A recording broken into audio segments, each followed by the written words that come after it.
what better way to show you the grounds of Palm Sunshine than to have one of our residents give you a tour? Buddy? Al Hart. Ah, you got old. Me? That's how I didn't recognize You look like a mummy. Buddy was my first client ever. He was one of the funniest up-and-comers. I booked him everywhere. I get the call. From Ed Sullivan? Every comic stream. What happened? I became a podiatrist. You gave up show business for feet? Yep. You don't miss it. What? Why not let me get you a few gigs? I retired 50 years ago. What a great comeback story. Okay, hit it. $10, they won't make it to Glendale. We'll play Chicago and Vegas.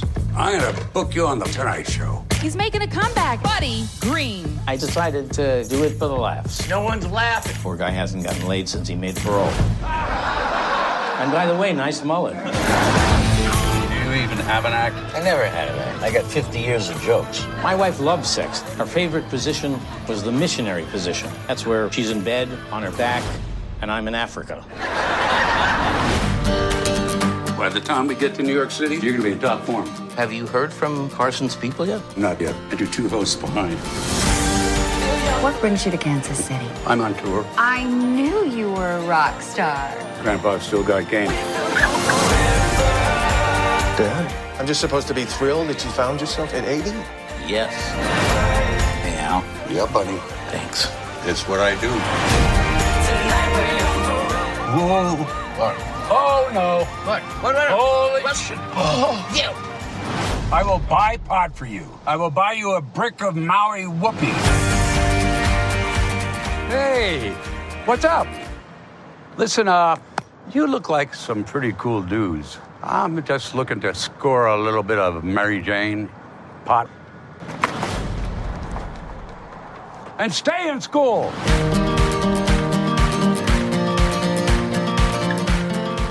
Hello, everyone, and welcome to the final episode of the Chasing Chevy podcast, or the Chasing Chevy Chase podcast, or whatever you want to call it. But you probably didn't call it your favorite podcast because, well, unless you're Chevy Chase, and then it probably is your favorite podcast.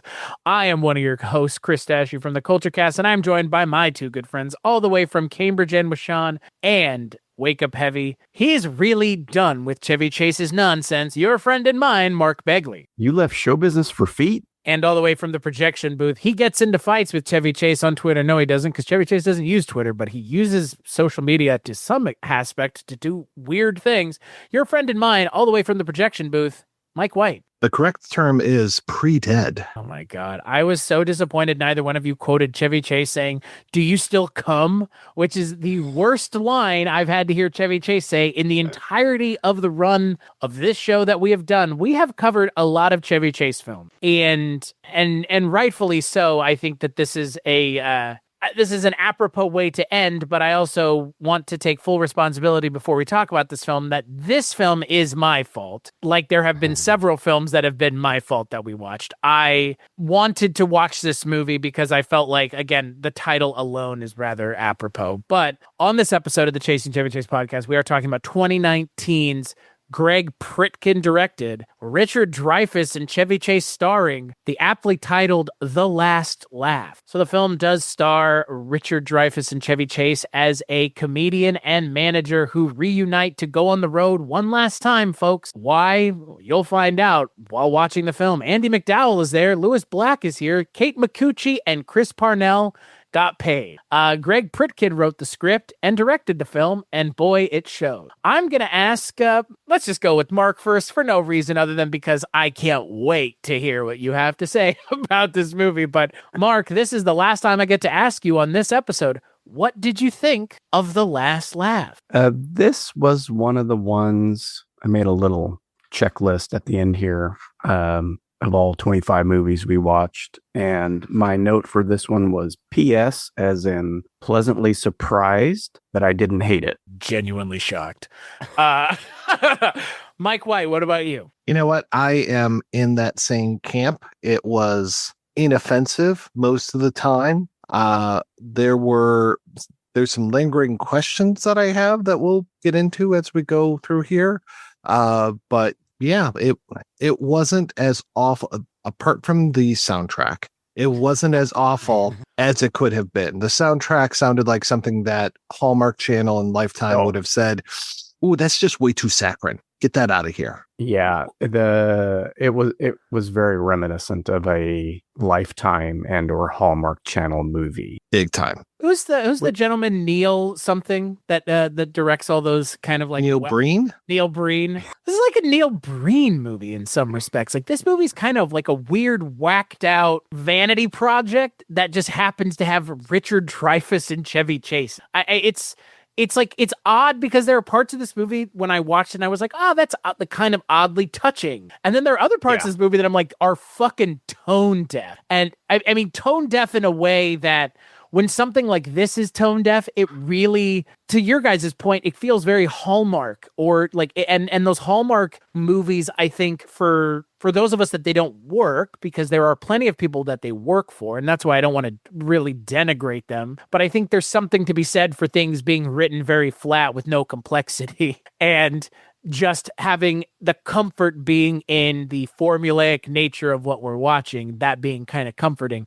I don't necessarily want to watch the same movie over and over again, but I'm okay watching the same movie being presented a bunch of different ways, which is really what the Hallmark movies are. Because there's like each one have a path of a specific thing that, you know, get clowned on when it's, you know, a woman from a small town goes to the big city and meets a cop. You know, you have like a fucking Mad Lib for them point. There are parts of this movie that feel very reminiscent of that.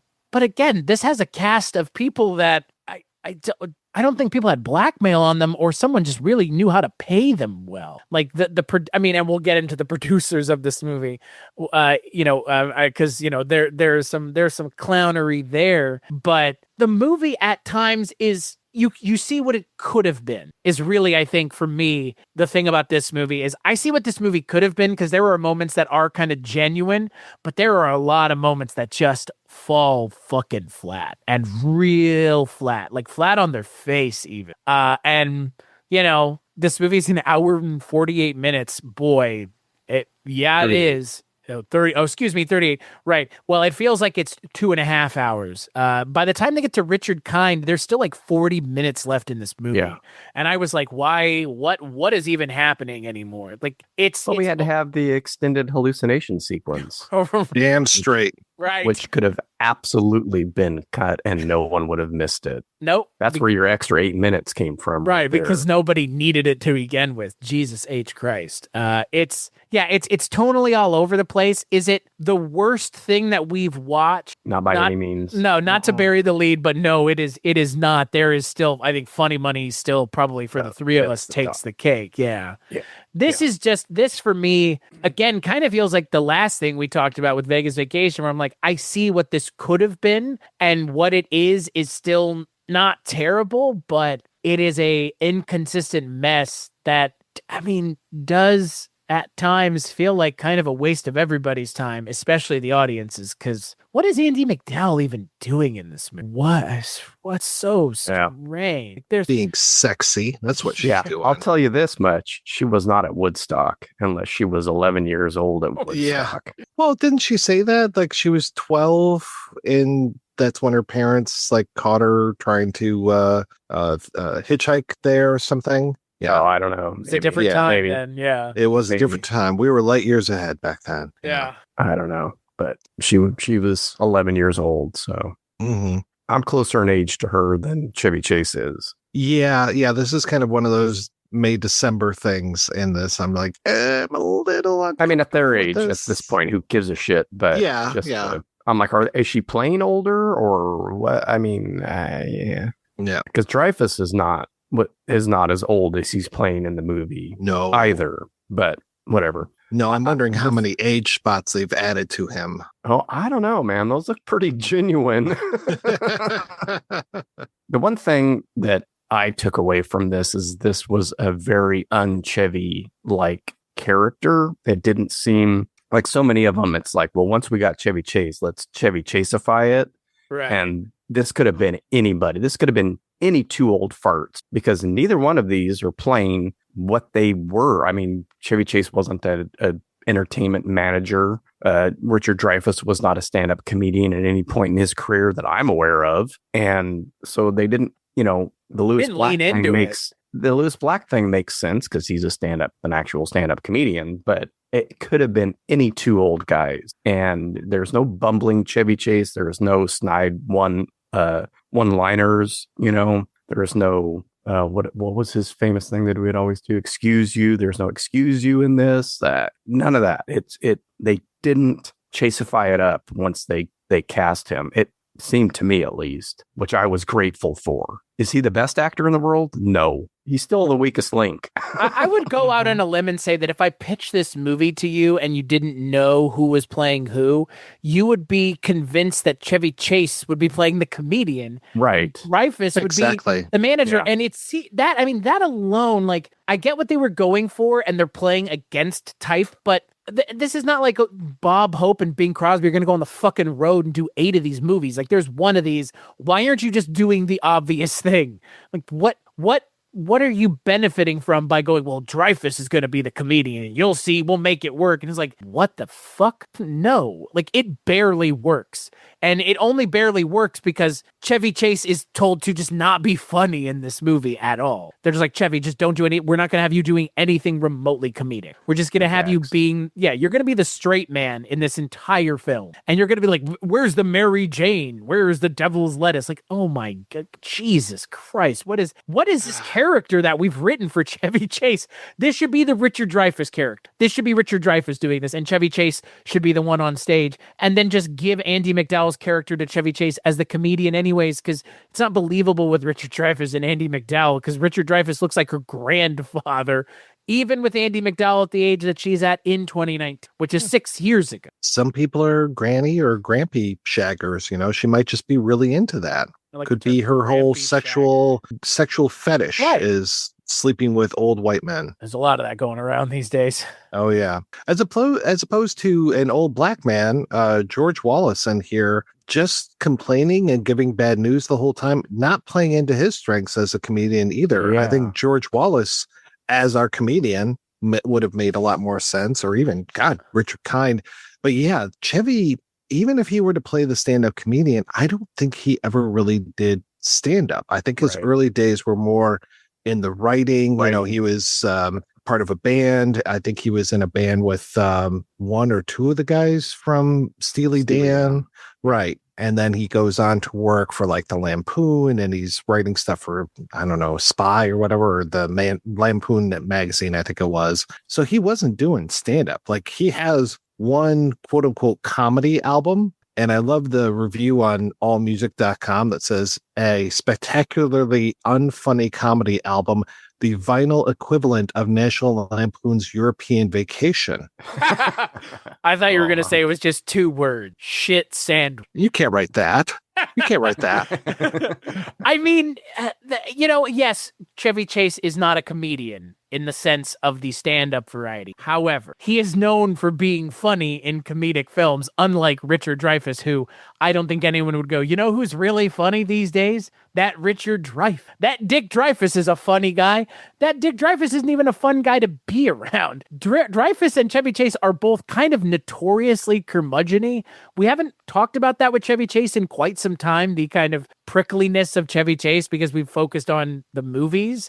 But Chevy Chase is a notoriously prickly guy, even if his like new social media accounts are showing that he's like seemingly maybe just like mellowed out in his older age as opposed to his like middle old age. Richard Dreyfuss, though, and Chevy Chase kind of in 2019, not known for being people you want to work with. And so the set in and of itself doesn't sound like a place I want to be, but why you're not leaning into their strengths when they're on screen is just bizarre to me. To me, as the audience who knows Dreyfuss's career and Chase's career outside of the, in a vacuum. Sure, it makes sense. These are just 2 actors, but you can't take all those other things away. You can't. Like that I think that's a little unrealistic. So just weird on paper that this is the way you want to play it. Like, it's kind of odd. So one of the things at the heart of the story is, so we've got, what's the name of this actress? I really like her. Kate Micucci. She's just so adorable. And I've seen her I follow her on Instagram. She's great at art as well as just being a very, very talented person. As far as comedically. Yeah, sings. Isn't she well, she's half of Garfunkel and Oates. She's a very talented musician as well. Like super talented lady. And so she is playing the daughter of Chevy Chase, who's this Al Hart character. Granddaughter. Thank you. And she's trying to basically get him into a home. And they go in to visit this place, and Richard Dreyfuss shows up in disguise, pretending that things are awful there.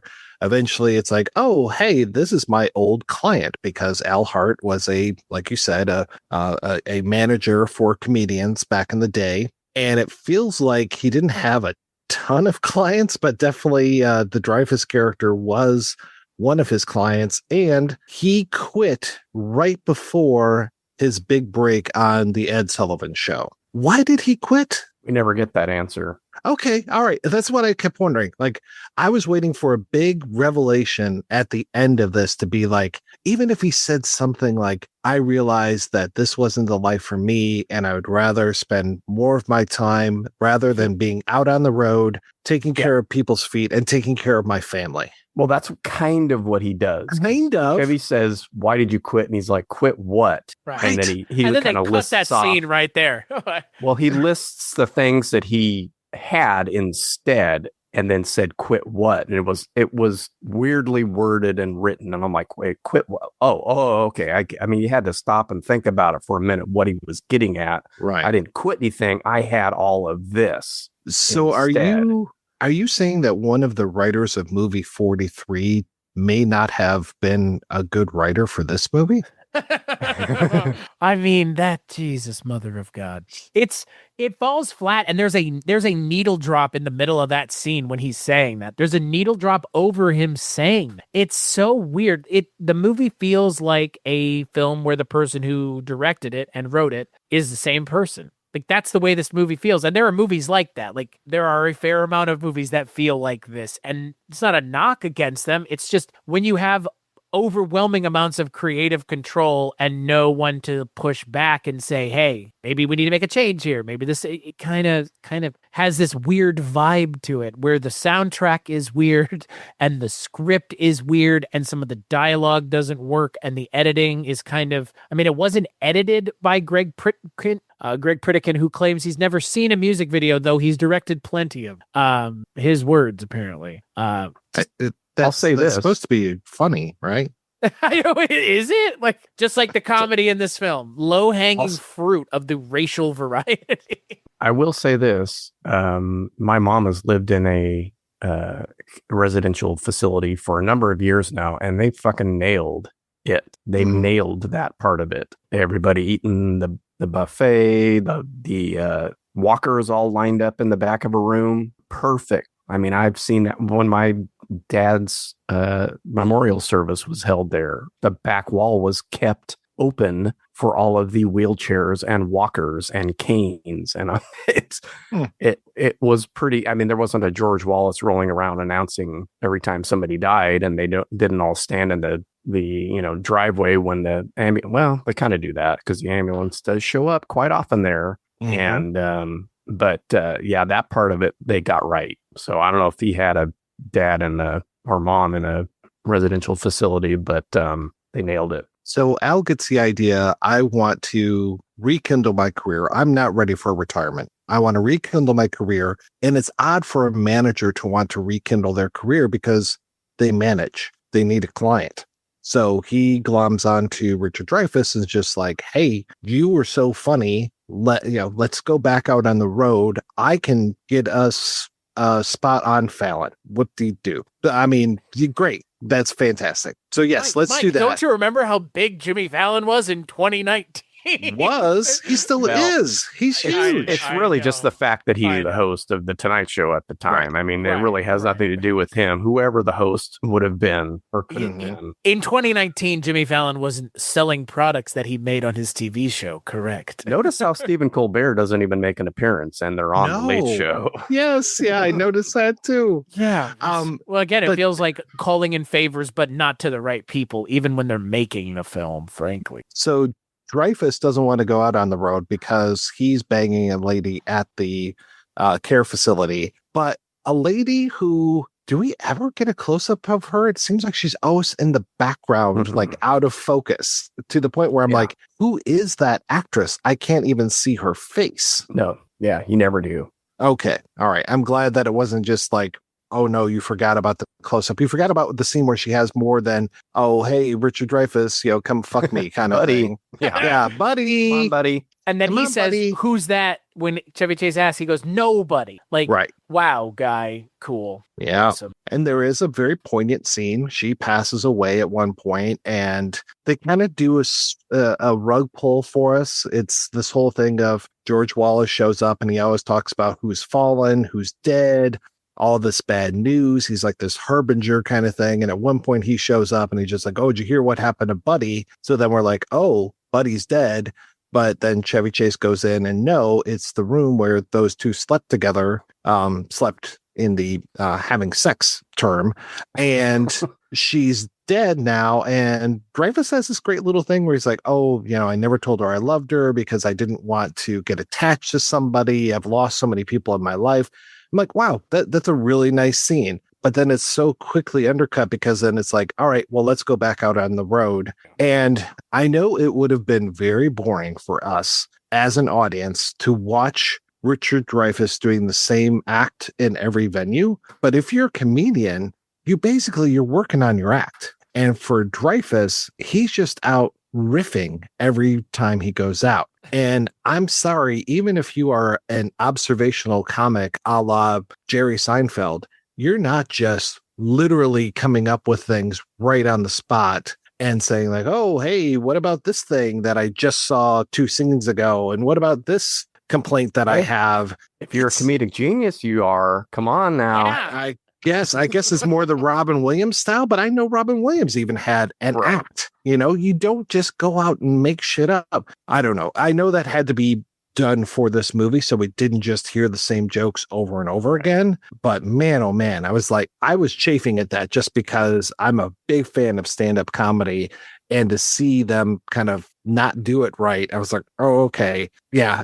And so basically 90% of this movie becomes a road trip movie. Yeah, I was thankful though that we didn't get extended bits. Oh, it's like a couple of jokes in each place, and sometimes not even that. It reminds me of people singing in movies that shouldn't be singing, or playing video games in movies where it's like someone just clicking a controller. Like, if you play video games or have ever seen a human being play video games, you know that's not how it's done. And if you've ever listened to 5 minutes of any amount of stand-up comedy, and I'm not even citing like who specifically, to your point though, Mike, but like given if it's observational comedy, like this is nothing of what Dreyfuss says is funny. It's not comedic, and it sticks out like a sore thumb in a movie about comedians, ostensibly, that the parts of the film where we're supposed to see the comedic genius of Richard Dreyfuss, that it bombs, and Fallon or Colbert would be ashamed to have him on their show doing that weird, like, I'm just going to start insulting people act, because you're not Don Rickles, who they mention, by the way. So we know that Don Rickles is a real person in this constructed world, though we have Louis Black playing a character. So it begs the question, is there someone who's also just Louis Black who looks like this character? It's never explained because, again, the movie doesn't care, but it opens that weird box of like mentioning real people again, because he's an observational comedian. So you almost wonder, like, why didn't they mention Seinfeld or other people doing that same thing? Because they mentioned Ed Sullivan over and over and over again. And they've got a very poor Ed Sullivan impersonator in this movie. What the fuck was that about? Like, we get it. Belabor the fucking point. Why don't you? I just, right. But sorry, shit, I lost.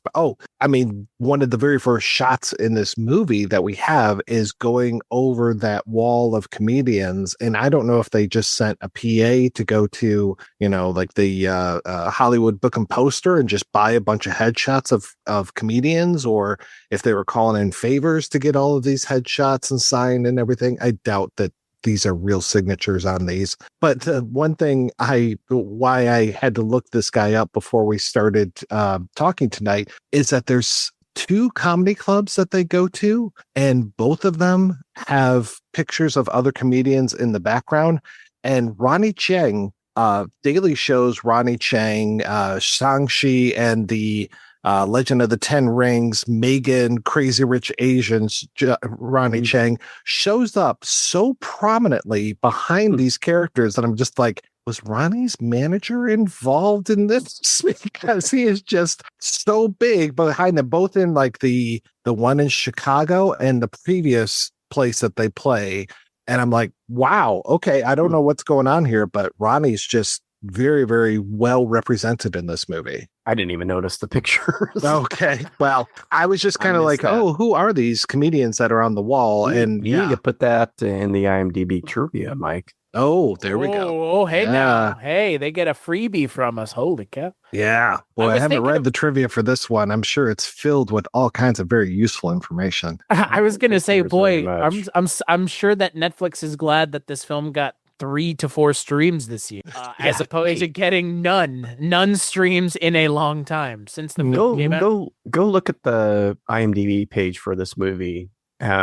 Because it's actually kind of perfect, because I could have sworn I saw Dr. Oz in the audience of the Late Show. But if you go and look on the IMDb page, the trailer, the videos, it is a still shot of the audience, and I swear that's him. Wow. So to answer your question about the IMDb trivia, there is a couple pieces of information that y'all might find interesting. In the scene at the Comedy Club in Lubbock, Texas, when the old woman Peaches Davis II throws the beer bottle, a rubber prop, at Richard Dreyfuss, making sure to note that a prop is made of rubber.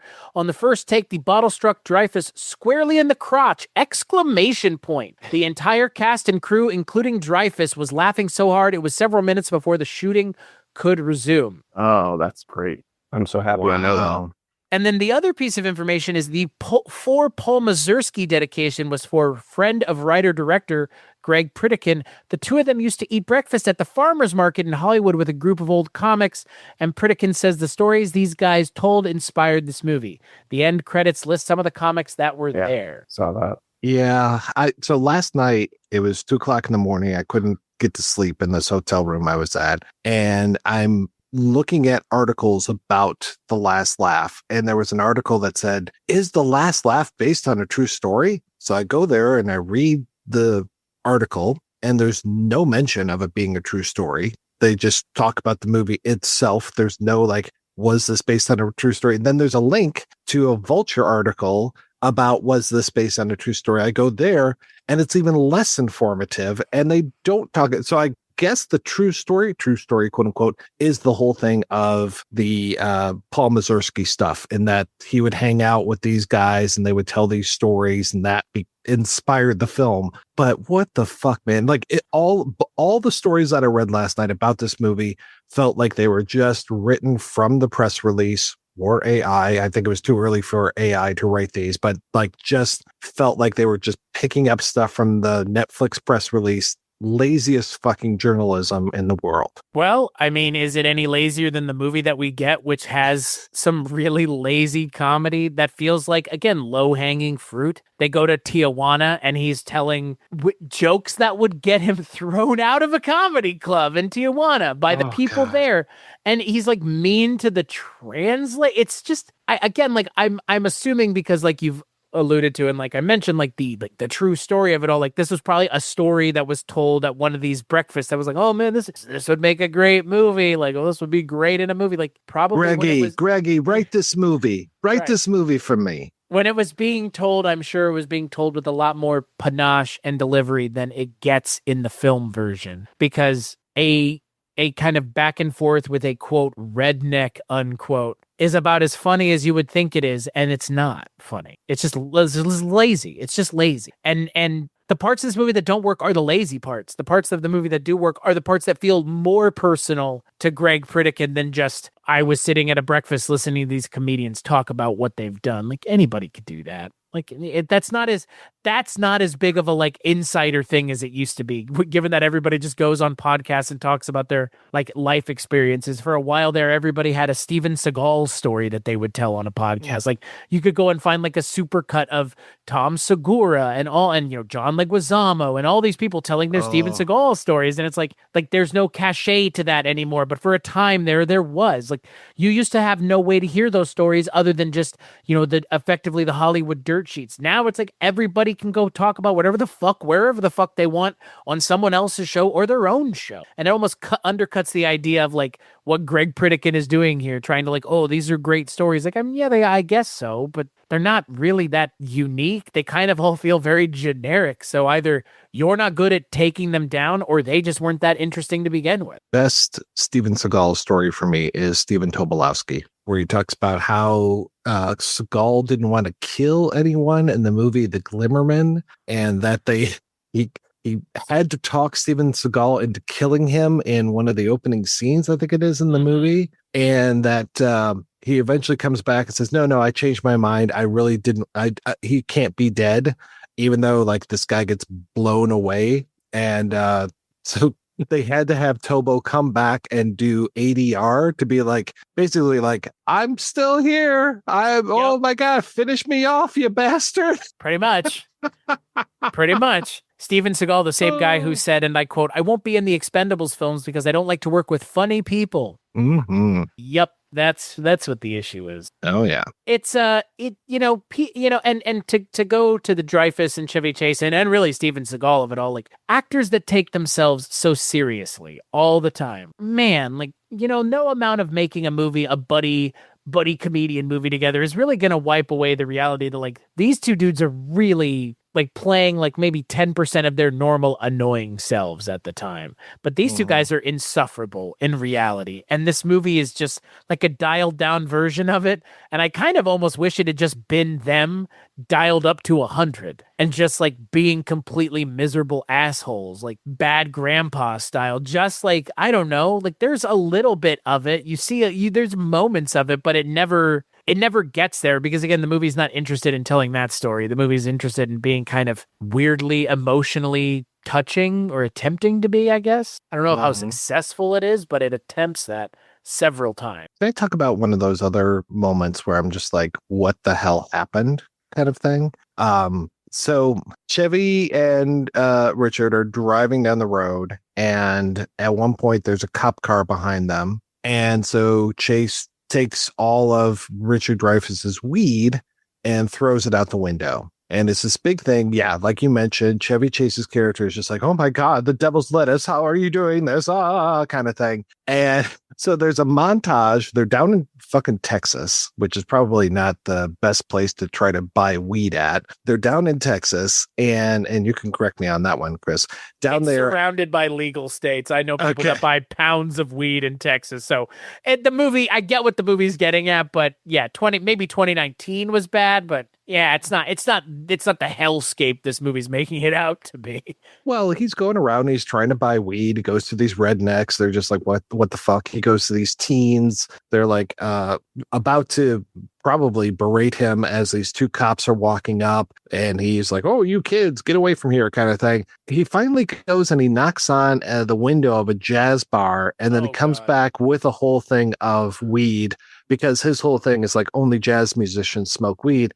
He has a whole big bag of weed for Richard Dreyfuss, and I'm just like, there's no way that's real weed. Like, he should have gotten fooled by that, right? Isn't that the funnier joke, is that Richard Dreyfuss goes to light up a spliff and goes, oh, this is fucking oregano or something like that. That's like what I was expecting. Yeah, like, but it's like Chevy Chase can't be the butt of the joke. Right. Huh. Interesting. I just thought it was very low-hanging fruit to have him go and bother jazz musicians for weed. Oh, well, yes. He knocks on the fucking window. I'm like, just go into the club, you right, shit. Exactly. That again, like, I don't like. Come out here. I need weed. Yeah. It's just like, and like there are moments where I'm like, yeah, this could have been funny if you had dialed it up a bit further, but I don't know. It's like, was it that Jack Nicholson, Morgan Freeman movie, The Bucket List? The Bucket List, yes. Like old people going on adventures together. Like, you got to give it a little teeth. And if it's going to be about comedians, you really got to give it some fucking teeth. And this movie, is pretty toothless. Pardon the obvious, comparison to old people and their dentures. Because get it? At one point, they're like, I forget, Richard Dreyfuss makes some joke about dentures. I'm just like, this is so tired. This was tired when Henny Youngman was telling it in the Borscht Belt, and it's tired now in 2019. Don't they lift the Henny Youngman joke in this movie? isn't this the one with because I know I just saw a movie the other day and I'm hoping it's this one with the gave the guy 6 months to live, couldn't pay his bill, doctor gave him another 6 months. Yeah. Okay. All right. Take my wife, please. Take my wife. I've heard that joke in Goodfellas quite a few times. Yeah.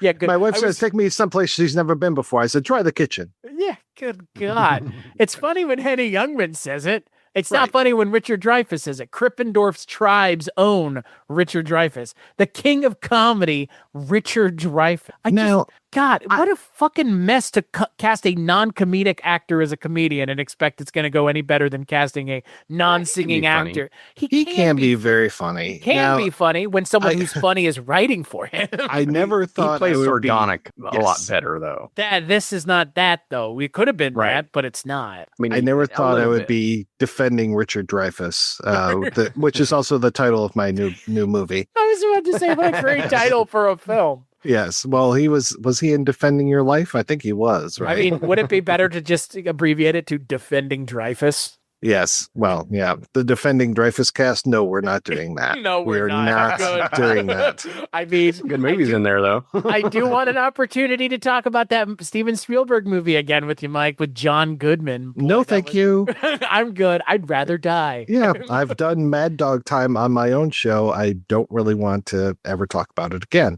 Yeah, I mean, he was good in things like Stakeout we mentioned recently. I wasn't a big fan. Like when he gets flustered, that's when I have a little bit of a problem with him. When he gets into things like Moon Over Parador or Down and Out in Beverly Hills, I think it's the most egregious one. I really do not remember. Sorry, and it wasn't Defending Your Life. That's Albert Brooks. It's Whose Life Is It Anyway? He had a period of time during the 70s where he just really could not be stopped. I mean, I love inserts. Obviously I love Jaws. I really enjoy Close Encounters of the Third Kind, The Goodbye Girl, The Big Fix. I don't remember The Competition, but like I liked him so much in so many things. And then, when he's bad, he's awful. But when he's got, like you said, when he's got good writers writing for him, really, really good. And there's things like Mr. Holland's Opus where I'm just like, okay, this is way too saccharine. Was not a movie for me, but it was definitely a movie that I could see Oscar voters loving. And it's got Alicia Witt in it, so there you go. Yeah. Well, and isn't Glenn Headley in there as well? Who was sadly taken from us way too soon. Alicia Witt, though, she is telling us to wait for her break. Always. She is such a talented person as well. Finding out about her being on like Real People when she was 5 years old and like reciting Shakespeare, I'm like, what the fuck? She was even in the fucking Sopranos. Remember? Yeah. D-girl. Yeah, she sure was. And I was like, isn't it? Yeah, that sure is. God. Where he is. The Kwisatz Haderach. Wait for my brother, Baron. And how can this be? Yeah.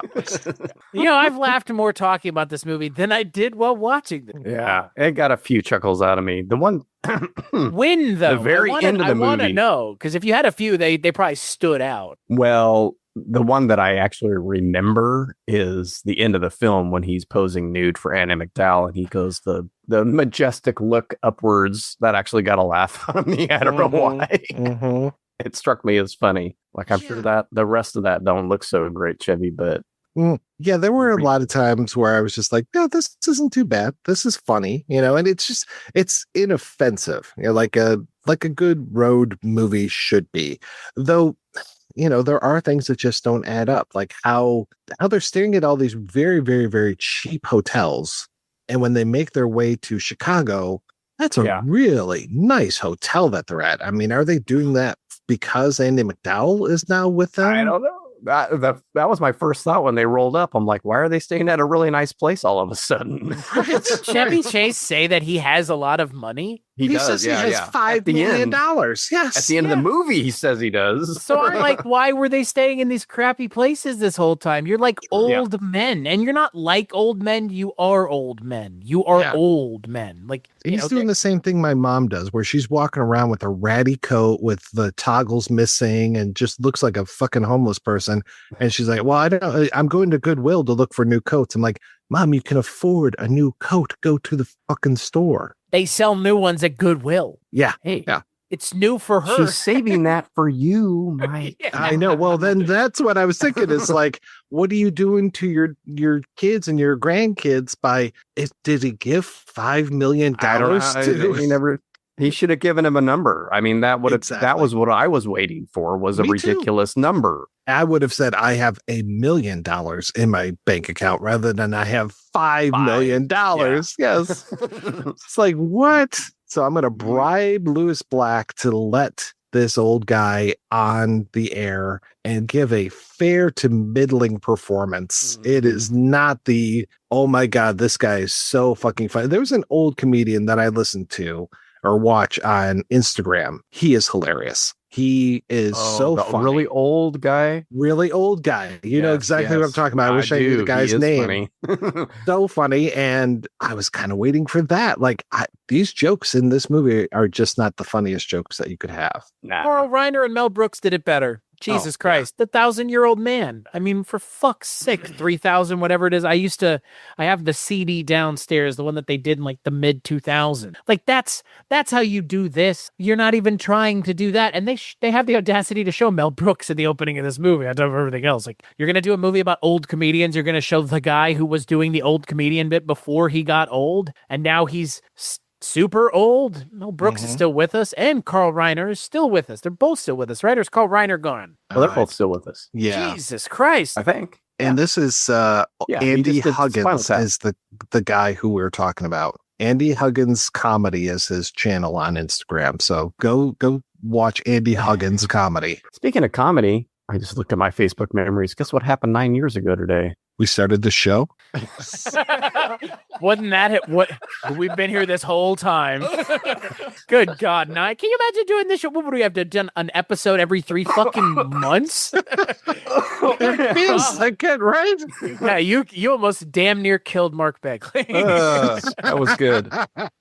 What happened 9 years ago? This was Trump's first win, guys. Oh, good Lord. That's right. November 9th. Wow. Yeah. Richard Dreyfuss is Wasn't that funny? Yeah. What a real joke. A laugher. Knee slapper of all time. Yeah. The funniest joke perpetrated by him against all of us. Yeah. Richard Dreyfuss probably a Trump supporter, I would think. It seems like he doesn't. Dreyfuss doesn't like trans people. Surprise me. Yeah, Dreyfuss hates trans people, which is fun. That's yeah. The whole thing of I looked up Dreyfuss Trump and Julie Louise Dreyfus came up first, of course. And she's not a fan. No. So, well, that's good. I can only imagine. Yeah, I mean Dreyfus is a boomer, so you gotta wonder. And let's see. He's actor Richard Dreyfuss has been a vocal critic of Donald Trump for years, previously calling him a quote intemperate, mean-spirited, lying bully. Well, Richard Dreyfuss hasn't done anything popular since 1974. Have you seen The Last Laugh? We don't care. 2019 was a long time ago, Richard. A long time. More recently, his public comments have focused on a wide range of political issues, including the state of American civics education and, quote, woke culture. Like which I say. I remember it's the woke. It's a slippery slope, Richard. Now you're part of our camp. Yeah. You lived long enough to see yourself become the villain. No, we're gonna piss off our listeners here. Our listener, you mean? Listener, yeah. Richard Dreyfuss has left the chat. I mean, look, it's one of those things where if you, like anything else, you don't have to share your beliefs with everybody. But if you do, don't be surprised when people don't necessarily agree with you. And that's just, the longer it's called clapback. Yeah, the longer we go on as a society, the more opportunities people have to do and say things that may come back to not age well, or they may find themselves in a position to say something that won't age well moving forward. And that seems to be what happened here with Richard Dreyfuss. And what's weird is when we started this podcast, I didn't think I would have come around to the idea that maybe Chevy Chase has kind of redeemed himself a little bit, but he seems to have maybe like his jokes maybe come around again, and now he's like mellowed out a little bit. Because in preparation for us, this being the last episode, I went and just like looked at his online presence, and kind of seems a little defanged. Like Chevy Chase seems maybe like he's just kind of settled into old age and working the Christmas convention circuit and making the money, $120 a headshot, baby, plus $20 for the autograph, like, or photo op, or God knows what. But like, you know what? Fuck it. Awesome. Make that money. Make it. And fucking make them for every goddamn dollar it's worth. And in relation to Christmas and Hallmark movies that we have mentioned, he has been in a handful of those. I mean, that's kind of what he's done since this movie, which is just so weird to me. As I think about him, like 6 years ago wasn't that long. And I kind of vaguely remember when this came out, like it being pushed on Netflix, when they opened up your app or whatever, new to Netflix, The Last Laugh. I'm like, what the fuck is this? You and a lot of other people. Which brings me to my little trivia thing, because I, for some reason, sat through the credits and was gobsmacked when I saw co-producer Osgood Perkins. And I'm like, what? Wow. Where did this come from? How did this happen? I mean, I know he was an actor before and was in some comedies, famously Quigley with everybody's favorite dog, Gary Busey. For some reason, I don't know. But I was like, people my age, it's Legally Blonde. Well, I know. That's the easy one. Yeah, that is the easy one. Yeah, that is the I'm going deep here with Quigley. I was like, did he have a production? By the way, IMDb? Great name for no. It's not in. It's not on his IMDb credits, and it's not on the film's IMDb credits. But it was in the film itself. There were like 3 co-producers, and he was one of them. Now, when you sent that message, I thought it was Max Landis. Oh, no, I didn't see his name in there. Okay, because I thought you said a murderous Nepo baby. No, I said a Nepo baby horror director. Oh, okay. Oh, my God. Okay. I thought you said, for some reason, I thought it was the Nepo baby of a horror director. And I thought you said murderer in there. So, yeah. So I was just like, Max fucking Landis is involved with this? It's just the one murderer action. No. Okay. Yeah. No. No. So I was like, I had to figure out what was going on. Like, I know he has his production company now, I'm assuming. But so I'm like, I need to find the connection here. And I was went back to look at the credits on IMDb for The Last Laugh. And it had, of course, Netflix as the company, which I'm sure they didn't actually, they probably just bought it. They just bought it. Yeah. But it was Paris Films. And I'm like, okay, well, what's this? And so when I clicked on them, their credits popped up, and Osgood Perkins' first 2 films were on their list. And I'm like, oh, well, okay. So, but I guess I don't know how he got connected with them. I mean, obviously because of these 2 movies, and his second film was a Netflix film. So Paris Films, I don't know, was in tight with Netflix, and somehow Osgood Perkins got connected with Paris Films and blah, blah, blah. So weird. It was weird though, seeing his name on there. We're about to hear knock, knock, knock. Mark Begley, you figured out too much. You know too much. I mean, it's not even You're asking too many questions. You dug too deep. You dug too deep, Pepe Sylvia style. Yeah, it doesn't seem like he was actually a part of the company, so I don't know. Maybe he. It could have been like a revenue sharing thing. Like, give us $20,000 and you get 5,000 plus. I mean, that's usually an executive producer credit, though. So I don't. The co-producer is a little different. But maybe Osgood didn't want his name on the movie anymore and just asked them to take it off IMDb. Also, so I mentioned the whole thing with Ronnie Chang, and I know that he and Jimmy O Yang worked together quite a few times, and Jimmy O Yang is one of the 4 comedy consultants on this film, including Fred Stoller, who I like a lot.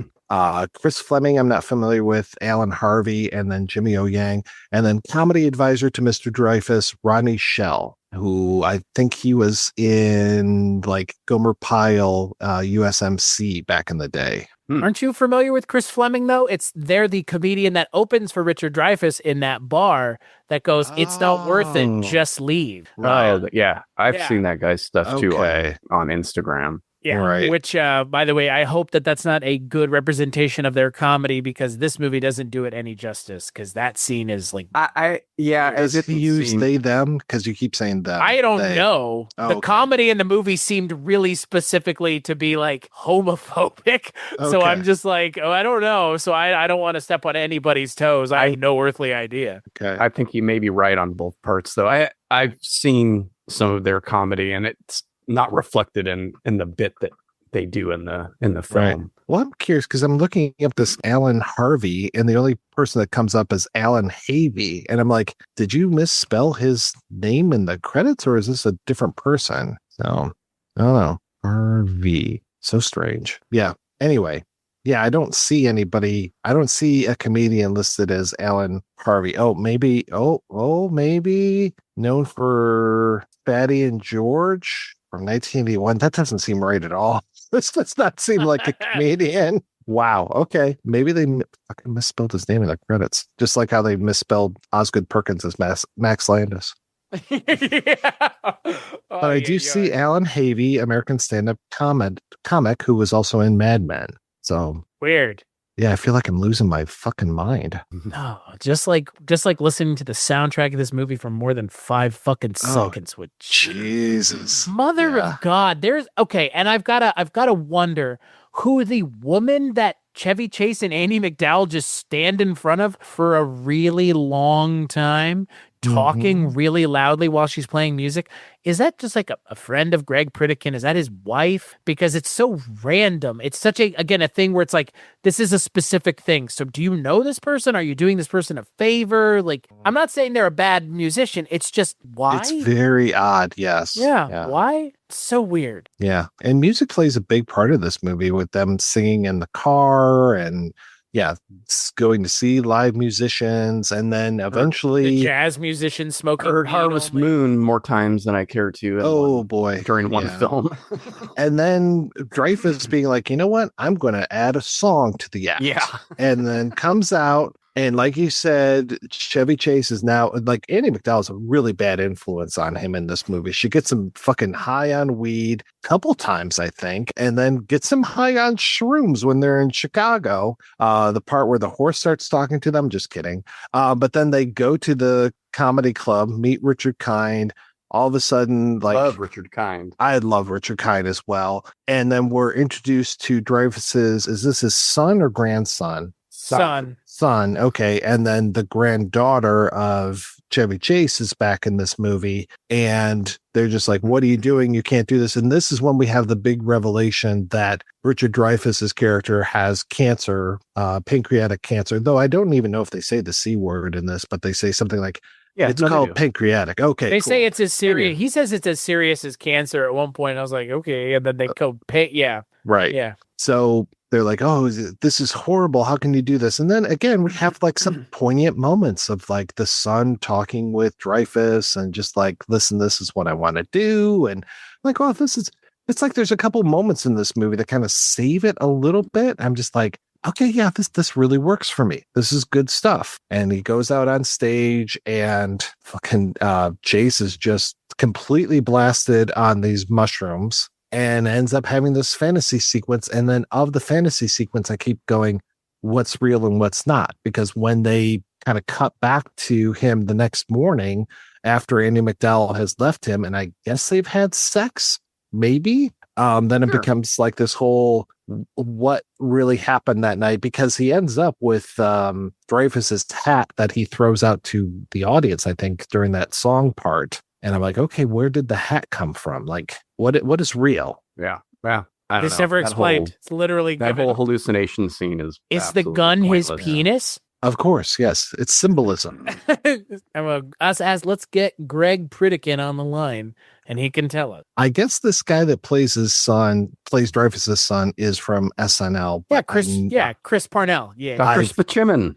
I've never seen him before in my life. What? You didn't watch 30 Rock? Whoa. No, I did not. You ever seen Rick and Morty? I have. He plays the dad in Rick and Morty. Oh, okay. All right. I mean, I honestly, the thing that always makes me think of Chris Parnell is he plays one of the jerk store clerks in Jingle All the Way that Arnold Schwarzenegger picks up and asks, "Where is your Christmas spirit?" Oh, wow. That's right, ladies and gentlemen. That fucking movie. I love that movie. I love that movie. But yeah, he goes, "Where's your Christmas spirit?" And that's Chris Parnell, because he asks him, "Don't you know that Turbo Man is the hottest selling Christmas toy ever?" Duh, which is the Chris Parnell line that I always think of. Okay. He's really serious in this movie, though. Like, he's really he's a funny guy. Yeah, he's not. Again, maybe he is a funny guy. Yeah, he really is a funny guy, Mike. You really are a funny guy.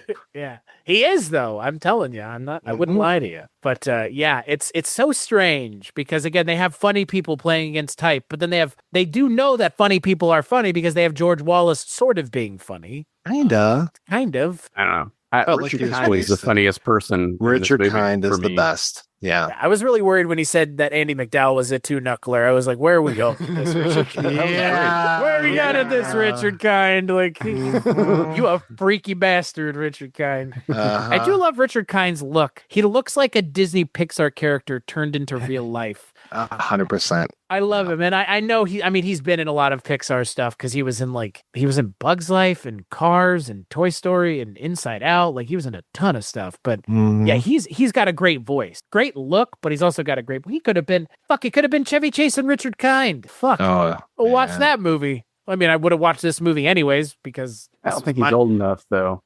I think he had cancer. Fuck, they doesn't even have to be fucking old. He has fucking cancer.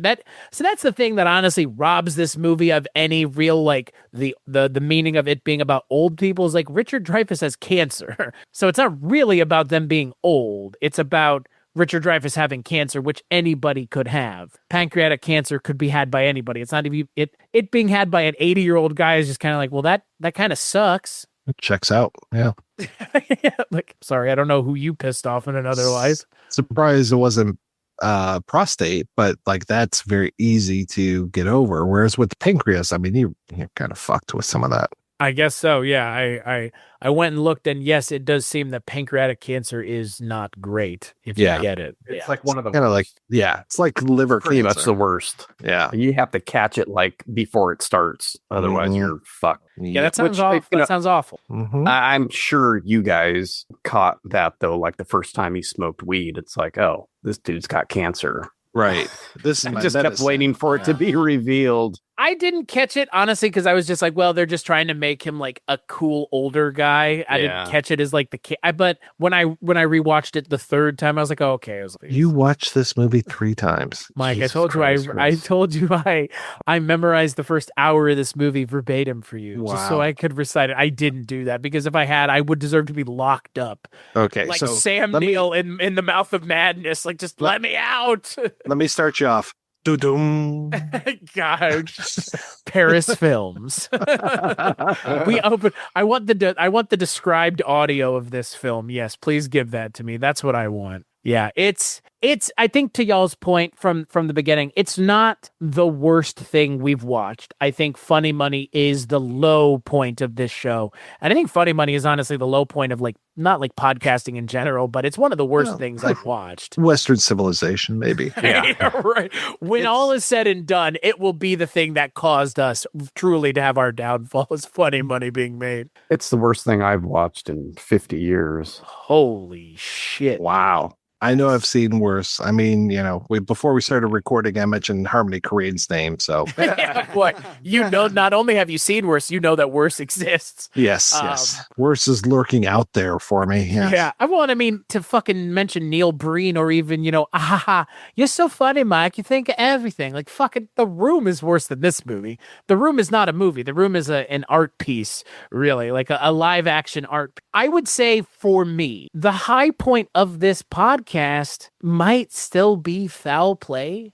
And that wasn't even for this podcast, Chris. I know. So you can't count it. Gave you the idea to do this podcast. I can't say it's Fletch because then it's like too obvious, and then it's like on the nose, and then everybody. So says, are we getting into our lists and stuff? I think we are. I think Chris is doing a transition here. Well, Good.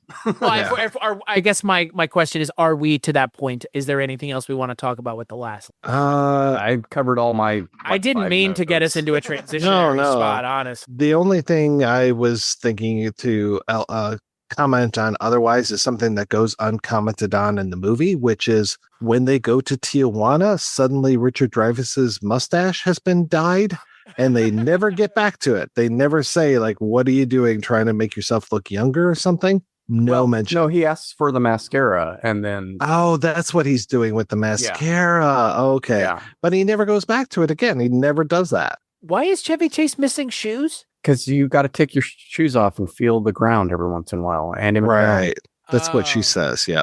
Yeah. Great. Because she takes her shoes off at some point when they're walking or whatever. And she's such a free spirit. That's from another movie. She reminded me of Farrah Fawcett from fucking the Man of the House. She's such a free spirit. She just makes art for a living. Yeah. Well, she and her daughter really like to take off their shoes. One actually shows up in Quentin Tarantino movies with no shoes on. Yeah. The other one. Really? That's right. Yes. Oh, yeah. Yeah. I like her. She's a good actress. What is that from, though? Somebody's on a plane and the guy takes his shoes off. It's John McClane, dude. It's Die Hard. Yeah. When you get home, take your shoes off and make fists with your toes. Fists with your toes. Yeah. And that's why he doesn't have shoes for the rest of the movie. Right. Happy all the terrorists I gotta kill. And this one's got feet smaller than my sister's. God, what a movie to cop from. Oh, yeah. To cop from weird. Die Hard, huh? Mm-hmm. What a novel concept, Lord. Well, I mean, that is a buddy cop movie of a different stripe. Reginald Val Johnson is John McClane's good buddy. Yeah. Wish I could. Let me have that. How you doing, Roy? Yeah. Take that last in unison, and I'll just make that my ringtone. The two of you just going at the same time.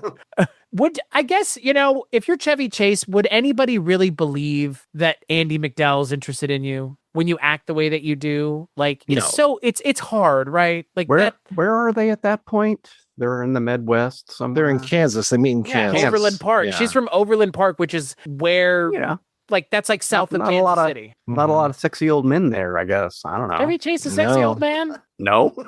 Oh, really? No. He's a sexy older woman. Mm-hmm. Maybe. Chevy Chase is just, his energy in 2019 is so weird compared to now. I'm glad he's kind of aged gracefully into himself and he is no longer like this, because he deserves to make more Christmas movies with Randy Quaid, which is his last credit, by the way, is a Christmas film from last year, which also happens to star Randy Quaid, which cannot be a coincidence. No, it cannot. Well, yeah, that you mentioned that, Mark, this whole thing of him now being in all of these Christmas movies. I can't remember, like, he did Christmas in Vermont. Yep. He's done Glisten and the Merry Mission, which is a animated Christmas film. The Christmas Letter in 2024. I would not be surprised if he's got another one coming up here.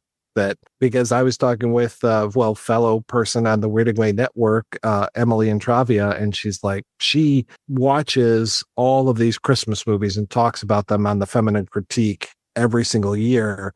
And yeah, she was the one that was like, oh, Chevy Chase, yeah, he's in a lot of Christmas movies. Like, you got to be kidding me, man. I mean, he's making a living now, taking advantage of the thing that he's, I guess, we talked about it on the Christmas Vacation episode and on the last episode. It's the thing he's known for now. It's going to be the thing that's shown in his in memoriam. It's going to be him doing it's going to be him lighting up. Doing the fucking light thing from Christmas Vacation. And you know what? Like I said, when I said it 10 minutes ago, like, good for you for making that money. Like, if not you, who's going to make it? And you know what? I'll be honest with you. If there was a convention in Omaha and Chevy Chase was there, I would go pay $20 or whatever it is to meet him and get my picture with him, because he's in my favorite movie, which, again, would be my high point of this show. But I've already talked about Fletch once. So it's almost like unfair, because Fletch is one of my favorite movies. So it's unfair to mention that it's my favorite thing we've talked about. I would almost rather focus on like something that I wasn't expecting was going to be good. And I wouldn't say it's this, but this is not, again, to y'all's point from before, not as bad as I thought. Which, if Mark is saying Funny Money is one of the worst things he's ever watched, like that's a very low point for this show. Mm-hmm. And I feel bad because that was another bonus episode. This one, at least, I hope maybe redeemed that a little bit, because I know the bonus episodes have kind of been all over the place. And by all over the place, I mean the last two were good with Vacation and The Last Laugh, but y'all didn't seem to like Dirty Work that much or Orange County. And Funny Money, again, one of the worst things we've ever seen. Yeah. I mean, Orange County really shouldn't count. Yeah, well, barely, yeah. Well, that's why we didn't watch Snow Day. Mm-hmm. And Funny Money shouldn't count because it's out of sequence with what the show actually was supposed to be. It is Chevy a Chase bonus vehicle. Yeah, it is a Chevy Chase vehicle, and that was sort of my play to like not even do this last one when I pitched that a couple months ago because I was so done with this. We did a 2000s film, and why do a 2010 film? And but it's definitely the worst movie we watched, but the worst of the vehicles in this time frame up to 97, which would include Vegas Vacation. If that's probably deal of the century. Mm-hmm. Yeah, deal of the I don't even century remember was... what fucking happened in that movie. Gregory Hines was in it. Is he in that one? Yeah, he's the one who has like some sort of weird conversion to Christianity towards the end. And Sigourney Weaver's in there too? Yeah. What a memorable film. Totally forgettable. And so as we talk about these things, like all of these movies are probably somebody's favorite movies. But wow, that's what they say. Our friend Ryan Verrill has a production company named Someone's Favorite Productions on that theory alone. But could we really believe someone's favorite movie is Deal of the Century? Yeah. Probably somebody who grew up watching it. William Friedkin's favorite again. film. Yes. It's his favorite movie. Not even mentioned in his autobiography. Yeah.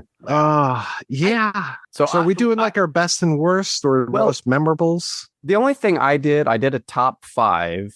I didn't do a bottom. No, let's each do whatever and then we want, because I think that's best suited for each of us, especially if Begley's coming to the table with his own stuff. Yeah, go for it. I just Mark. did a top 5, and then I did, like I mentioned at the beginning of the episode here, I did a PS, pleasantly surprised that I didn't hate it was my other category, and then Funny Money's the worst thing we watched for this.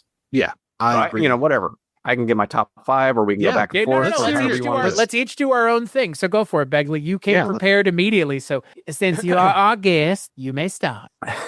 So for my top 5, starting with number 5, I put Seems Like Old Times for my 5th favorite. And this is based on, for me, my top 5 is based on rewatchability. So things that I have rewatched prior to us recording, or can see myself rewatching in the future. So Seems Like Old Times was number 5 for me. Fletch was number 4 for me. I'm not connected to it like you were, Chris. I really didn't see it when I was younger, maybe once or twice. Number 3 is National Lampoon's Vacation, which I have seen multiple times and have no problem watching over and over again. Caddyshack was number 2. Falls in the same category basically as Vacation. And then National Lampoon's Christmas Vacation, I put at number 1 because I find that the most rewatchable and most enjoyable of the Chevy Chase films that we watched for this. This list brought to you by Chevy Chase's future prospects. What's your favorite film, Chevy, of your career? Christmas Vacation, obvious. Right. I love it. I mean, to be fair, I think if I were to look back on the show and think of the things we talked about, I think for me, you seemed to resonate with Christmas Vacation the most of the things we talked about. And it's a good one to resonate with. I mean, I think it's one of the, I'm curious, Mike, what do you have in terms of a list or thoughts or comments or ideas? Where does your brain go with the Chevy Chase cast as we bring this thing to a close? Because we haven't had a lot of these episodes. This is not a thing we've done a whole lot where we close out a show. So what did you want to bring to the table as your final thoughts for the best or worst or resonate or didn't? And what was your PS there, Mark? Pretty solid or pleasantly surprised? Pleasantly surprised. I forgot those. I'll just say real quick, the only ones that pleasantly surprised me that I didn't hate were Nothing But Trouble, Vegas Vacation and The Last Laugh. Yeah. I don't know if I would consider The Last Laugh as a pleasantly surprised. I would consider Memoirs of an Invisible Man. I was pleasantly surprised by that one. Yeah, same thing with you as far as like, I was surprised that I didn't just absolutely despise Nothing But Trouble because I've heard nothing but horrible things about it. Yep. There were a lot of moments in Vegas Vacation where I did laugh quite a bit. This was the first time that I'd seen pretty much a lot of these vacation movies. I think I've seen the original maybe all the way through once. There were some of these where I was just like, oh, okay, yeah, this wasn't bad. I find that Three Amigos was just so oddly cut, and like reading the script of that, I was like, oh, this could have been something really different. The one thing that I just found interesting as we've been watching all of these movies is the people that he would work time and again with, and just seeing so much Dan Aykroyd amongst his filmography is so odd to me, especially when you think about all of those people that he worked with at Saturday Night Live, and that he just burned all of those bridges, but not the one with Mr. Aykroyd. That just seems so strange to me. Yeah, that's always that, for one thing, because he and John Belushi apparently did not care for each other. Oh, I think he was so jealous of John Belushi's success. Yeah, right.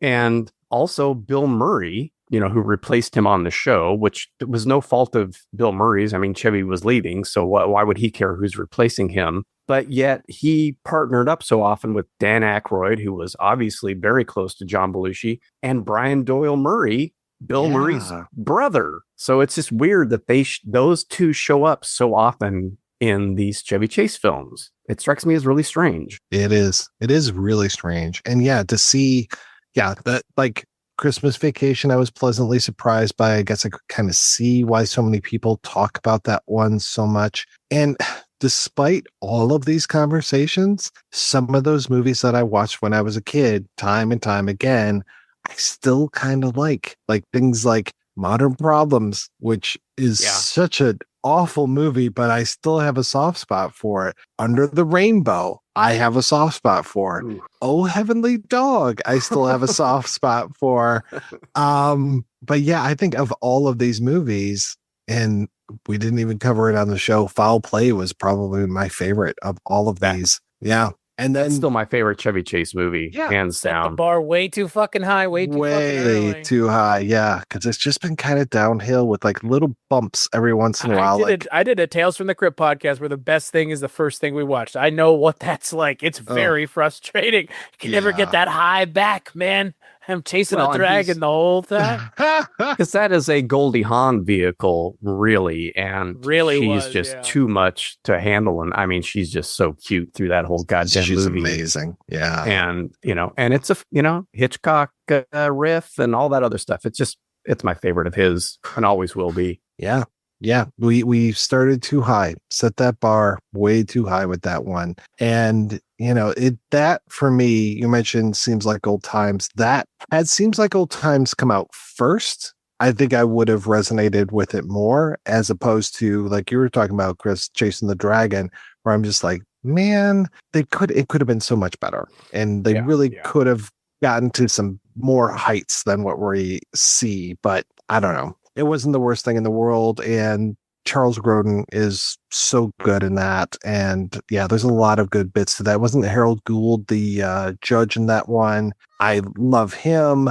So it's like sometimes these movies resonate despite Chevy's performance and presence. How about you, Chris? What are some of your highs and lows and pleasantly surprised moments?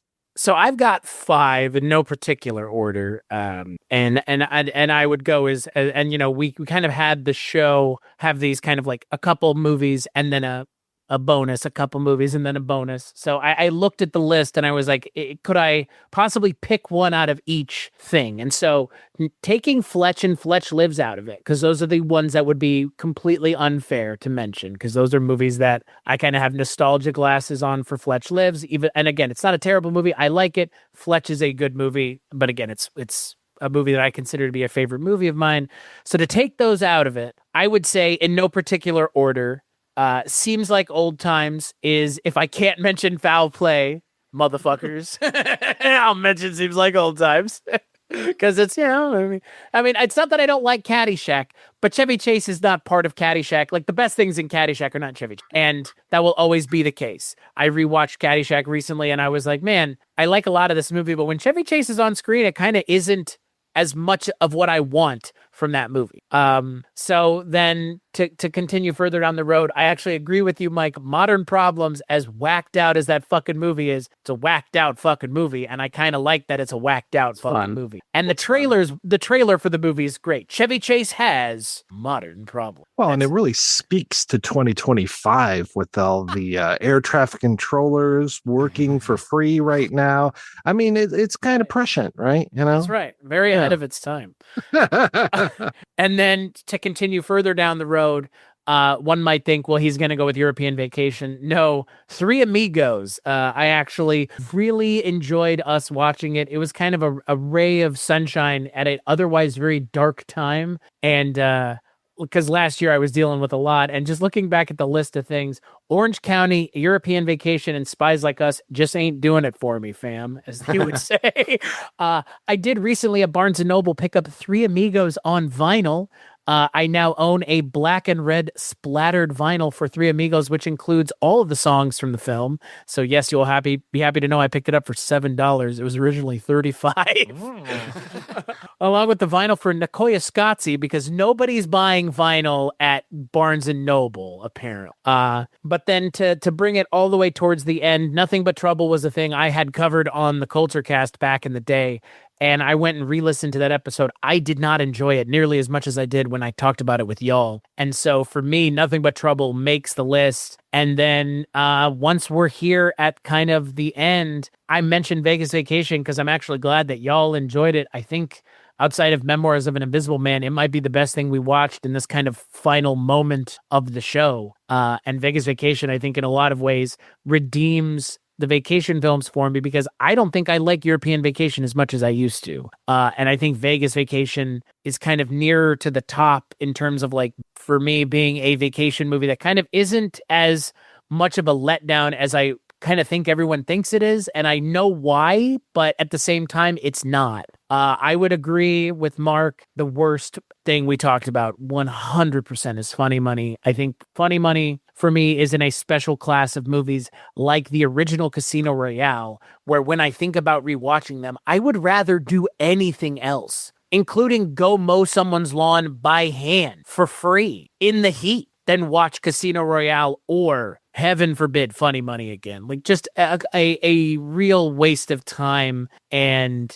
with Funny Money, just like a befuddling film that it must have been funnier for the Brits than for us. I mean, it had to have been. And yeah, I think for me, instead of, PS, it would be, it would probably be TS, Too Sad. It's too sad I can't mention Foul Play. It's my favorite thing because it is, unfortunately, I think the best thing, because it was so not what I was expecting, but at the same time, like, everything that we saw kind of came from that in terms of, like, what Chevy Chase kind of could have been and never really got back to. Nope. And there's another universe out there where we're not talking about Chevy Chase the comedian, we're talking about Chevy Chase like the leading man in like a comedic Robert Redford or Warren Beatty kind of way, and not like this guy ended up kind of souring every well up until he didn't, and then he turned it around and is like, I'm the Christmas guy now. And it's like, all right, well, you found your niche, and good that it took 30 years plus, but you did finally, and I hope you can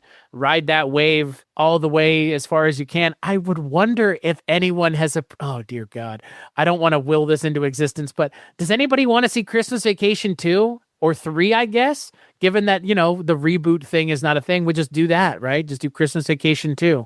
Chevy Chase is still alive. Randy Quaid's still alive. Beverly D'Angelo's still alive. Johnny Galecki, what's he doing? Big Bang Theory is no longer. He doesn't even have to work, to be fair. Oh, it would be different kids. Yeah. It would be Ed Helms and... It'll be Ed Helms, yeah. It'll be Ed Helms, yeah. What's her name? Who played the sister? Christina Applegate. Oh, or no, Elizabeth Banks. Yeah, there you go. That's right. Bring it full circle and have that be the movie. I mean, I don't know. It. In the day and age where I can say confidently that they're making a Mummy 4, which is fucking wild, and they're making Gremlins 3 and possibly The Thing 2. Is it wild to think that a Christmas Vacation 2 movie could come out before Chevy Chase and Randy Quaid and Beverly D'Angelo are too old to make that happen? Not really. I'd watch it. Yeah. So, what I gather from this, your lists and everything and the discussion is that I have really good taste because I bought Foul Play to you motherfuckers. So That's correct. Yeah. Your taste has never been in question, Mark Begley. Not fucking once in my life. There are people in my life that make good restaurant suggestions and they're like 100 for 100. Mark Begley, you make good movie suggestions similarly to Mike White. There's never a bad movie. Sometimes they're challenging, but you guys don't suggest bad movies. And that is a fucking thing to stand on. Because that's no fun. No, it is not. No, I think really this shows just our bad taste of deciding to do an entire podcast dedicated to this jerk. We watched 25 movies for this. Jesus this has been going on for exactly 2 years. We started in November of 2023. That's right. Wow. The first episode didn't come out until April of 24. Yeah, but we gave ourselves a little bit of lead time. But we definitely recorded November of 2023. What a wild 2 years. What did we learn about ourselves in these 2 years? That Mark Begley, when push comes to shove, doesn't want to fucking keep doing this. And that I did though. Yeah, that's true. That and I think what we also learned is if you pair a bad Robin Williams movie up with bad Chevy Chase movies, you may cause Mark Begley to break completely, permanently. And just, I don't know. Bad comedies, man, I'm not sure that there's a worse thing than a bad comedy. No, genuinely. no. Like it's hard to quantify if you're not, and again, like I'm not saying people that don't watch a lot of movies don't get this. I think people that don't watch a lot of movies have a higher, or it's not a higher tolerance, but they just care less about watching bad things. But if you have to watch a lot of movies, you probably don't want to watch as many bad things because there are so many good things to watch. But a bad comedy is really unlike any other kind of bad movie. Like even bad action movies, you can kind of be like, okay, fine, there are some fun bits, but bad comedies, it's not a subjective thing. Like objectively, some of the movies we watched were not funny, which means as a comedic film, to elicit laughter is the point. If you can't do that, that movie is a objective failure. And there were movies on this list that I didn't laugh, but maybe once. And that is not a successful comedy. If I only laugh like one fucking time, that's really bad. Yep. I agree. Bad comedies are the worst. I don't think we would have pushed any one of us to our breaking point if we had talked about any other actor who didn't star primarily in comedic films. Genuinely. I think this would have happened if we had talked about anyone's filmography who's a comedic actor who did have a range of comedies that aren't considered broadly just good. Yeah, we've tossed names around. You could go stick with the Saturday Night Live crowd and have the same kind of really hit and miss. Aykroyd, Murray, Belushi would be pretty easy to do. I think Belushi's probably the one with the best track record just because he died so young. Yeah, right. I mean, he didn't get that long to fuck anything up. He didn't get the opportunity to keep rolling the dice. I mean, there's Blues Brothers and I even like Continental Divide, and then you get Neighbors, and like how many Neighbors would have been in his filmography? There none. I mean, just that, and that one is sort of fun in a weird way. So. I mean, it's weird. It's definitely weird. It's very weird. I haven't gone back to it since I saw it for the first time back in what was it? Oh God, Jesus. Was that 81 that he was in that? And I know like also he was in Animal House in 1941, but I wouldn't say that those are John Belushi movies. Right. No, that's that is literally like Chevy Chase about and Caddyshack. 1941. Yeah. I fucking hate 1941. Yeah, same. I know. I do not want to talk about 1941. I know. What God's name, Mark Begley? He was in that a non-comedic role, but he was in that Talia Shire movie. Oh, Old Boyfriends. Yeah. Not a starring role or anything. No, and I think he had a small part in Going South, that one with Jack Nicholson. Yep. So, yeah. Yeah, I don't think this is a show that I'm not saying no one else should go do this, but it's hard to watch a lot of comedies without it being broken up by anything else, because if they don't, like I said, if they don't work, they really don't work. And these other actors that you just mentioned, they do have other things. Chevy Chase really didn't have other things. There were no movies here that we didn't watch. He's not a good actor. Well, he's again, any of those other guys though that we mentioned are in. I mean, Bill Murray, I know you guys don't like the Wes Anderson films, but I mean, they're not he's not. No, they're not. Yeah. They're not comedies. I mean, I can appreciate the Wes Anderson movies. That doesn't mean I have to like. Right. No, but he didn't just stick to goofy comedy roles. I mean, Lost in Translation, even take that movie. Right, How Do You Will? That movie resonated with people enough to get him a fucking Oscar nomination. Or not Saint Vincent. That's that musician. Or is it called? It was something like that. Yeah, I remember the one with God. Was it Melissa McCarthy in that? Yeah. So, that's the one I'm sure it is. Yeah. Okay. I don't know if Chevy Chase is a bad actor. I think Chevy Chase I think Chevy Chase needed to have a very specific kind of person writing for him, and he could never really find that person but for once or twice.